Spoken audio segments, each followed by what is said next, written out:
Para sa ating senior citizens, hindi na po kayo required na mag-present ng purchase booklet sa pagbili ng gamot. Lahat po ng drugstores, pharmacies, botikas, medical device retailers nationwide ay dapat pong sumunod dito.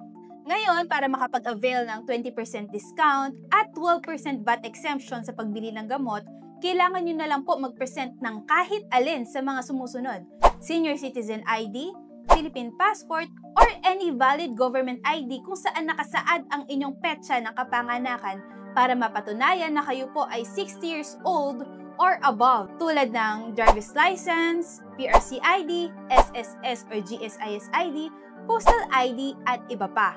Pero tandaan na sa pagbili ng prescription medicines ay kailangan pa rin magpresenta ng reseta ng doktor. At sa sino mang lalabag sa bagong patakaran na ito, maaari po kayong makulong ng hanggang 6 na taon at magmulta ng hindi lalagpas ng 100,000 pesos para sa first offense. Para sa second offense naman, may pagkakakulong pa rin ng hanggang 6 na taon, pero ang multa ay tataas ng hanggang 200,000 pesos. Kung kayo man po ay tanggihan na bigyan ng 20% discount dahil wala kayong purchase booklet, maaari po kayong mag-report sa FDA o kaya naman sa Office of the Senior Citizen Affairs or OSCA ng inyong lungsod o munisipyo. I am Attorney Carla Micalitis and this is The Legal Lens.